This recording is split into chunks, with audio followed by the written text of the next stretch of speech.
Hi guys, I'm very happy because you're watching my video. If you like my video, please subscribe for further videos. Simba ఇదొక revenge drama. Biological memory అనే new కాన్సెప్ట్ని టాలీవుడ్కి introduce చేశారు. Concept కొత్తగా ఉన్న తీసే విధానంలో director fail అయ్యాడు. చాలా వరకు తెలుగులో కూడా కొత్త సినిమాలు వచ్చాయి.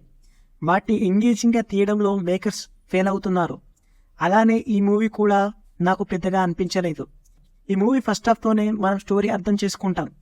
ఈ టైప్ ఆఫ్ టెంప్లెట్ని మనం చాలా సినిమాల్లో చూసాం. అదే టెంప్లెట్ని డైరెక్టర్ మనకి ఈ సినిమాలో చూపించాడు. రివెంజ్ డ్రామాతో రన్ అయ్యే ఈ మూవీలో ఎన్విరాన్మెంట్ టాపిక్ కూడా టచ్ చేశారు. అది కూడా పెద్దగా ఎక్కలేదు. చాలా వరకు ఈ సినిమాలో సీన్సెస్ ఆడియన్స్ ఎక్స్పెక్ట్ చేసినట్టే ఉంటాయి. సీరియల్గా జరిగే మర్డర్స్ ఇంట్రెస్టింగ్గా చూపించిన ఆ హత్యలు ఎవరు చేస్తున్నారనేది కరెక్ట్గా చూపించలేదనిపించింది. ఇక ప్లాట్ విషయానికి వస్తే, అక్ష ఒక బెస్ట్ టీచర్, ఇంట్లో కాక్రోచ్కి కూడా హాని చేయని ఒక గుడ్ పర్సన్. మరోవైపు తన హస్బెండ్కి యాక్సిడెంట్లో కాళ్ళు పోవడంతో తన ఇంటిని రన్ చేస్తూ ఫ్యామిలీని ఎంతో ప్రేమగా చూసుకుంటుంది. కానీ ఒకరోజు రోడ్డు మీద ఒక పర్సన్ని చూడగానే అక్ష కళలో సడన్ వేరియేషన్. ఆ తర్వాత అతన్ని ఫాలో అయ్యి చంపేస్తుంది. ఈ కేసుని police officer Anurag, journalist Fazil investigation చేస్తూ ఉంటారు. ఆ తర్వాత అక్ష మరియు ఇంకో వ్యక్తి కలిసి ఇంకో పర్సన్ని చంపేస్తారు. అలాగే ఇంకోసారి కూడా అనసూయ అండ్ ఇంకో ఇద్దరు వ్యక్తులు కలిసి ఇంకో మర్డర్ చేస్తారు. అసలు ఈ ముగ్గురు ఎందుకు కలిసి మర్డర్ చేస్తున్నారు, వీళ్ళు ఎందుకు వేరే వాళ్ళని చంపుతున్నారు, వాళ్ళకి వీళ్ళకు సంబంధం ఏంటి అనేది మెయిన్ స్టోరీ. ఇక పాజిటివ్స్ విషయానికి వస్తే, ఈ స్టోరీలో ఇంట్రెస్ట్ మెయింటైన్ చేసిన విధానం బాగుంది. మంచి వాళ్ళుగా ఉన్న పర్సన్స్ సడన్ గా ఎందుకు మర్డర్స్ చేస్తున్నారు అనే యాంగిల్ బాగా ఎస్టాబ్లిష్ చేశారు. ఈ మూవీలో ఫస్ట్ హాఫ్ కన్నా సెకండ్ హాఫ్ లో వచ్చే సీన్సెస్ బాగున్నాయి. అండ్ ఫస్ట్ హాఫ్ లో కొన్ని సీన్సెస్ లెంతీగా ఉన్నాయి. ఆ సీన్సెస్ ని ట్రిమ్ చేసి ఉంటే బాగుండేది. డైరెక్టర్ తీసుకున్న కాన్సెప్ట్ కొత్తగా అండ్ ఇంట్రెస్టింగ్ గా ఉంది. ఇలాంటి స్టోరీ తెలుగులో ఇప్పటి వరకు రాలేదు. ఇక నెగటివ్స్ విషయానికి వస్తే, డైరెక్టర్ చూస్ చేసుకున్న కాన్సెప్ట్ బాగున్నా ఈ స్టోరీని ఎంగేజింగ్ గా చూపించడంలో ఫెయిల్ అయ్యాడు. సీన్సెస్ చాలా లెంతీగా రాసుకున్నాడు. ఈ మూవీలో ఎక్కువగా ఫస్ట్ హాఫ్ లో వచ్చే సీన్సెస్ బోరింగ్ అండ్ లెంతీగా అనిపిస్తాయి. వాటిని కొంచెం ట్రిమ్ చేసి ఉంటే బాగుండేది. అలాగే Simba second half flash back కూడా సాగినట్టు అనిపిస్తుంది. పైగా ఈ ఫ్లాష్ బ్యాక్ లో వచ్చే సీన్సెస్ కొన్ని సిల్లీగా లాజిక్లెస్ గా ఉంటాయి.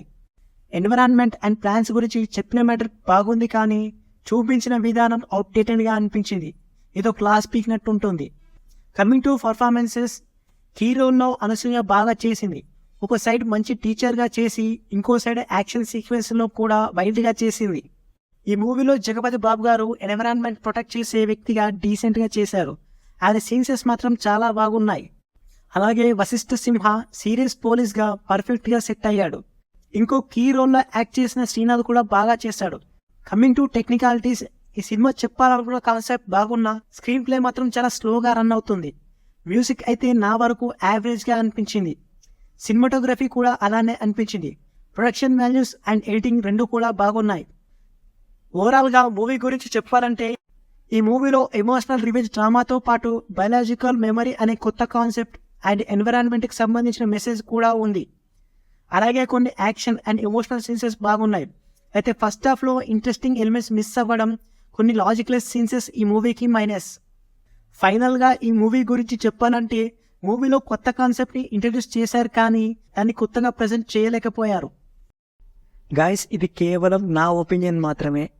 ఏ మూవీని కించపరచడం, తప్పు చేసి మాట్లాడడం నా ఉద్దేశం కాదు. ఒకవేళ ఏదైనా మూవీ పోస్టర్ కానీ టీజర్ కానీ మీకు ఎక్సైట్మెంట్ ఇస్తే మీరు ఆ మూవీ చూడండి. ఎందుకంటే నాకు బాగాలేదనిపించిన మూవీ కూడా మీకు బాగా అనిపించవచ్చు. సో ఇది గైస్ వీడియో. నెక్స్ట్ వీడియోలో మళ్ళీ కలుద్దాం. ఒకవేళ మన ఛానల్ని ఎవరైనా సబ్స్క్రైబ్ చేయకపోతే ఇప్పుడే సబ్స్క్రైబ్ చేయండి.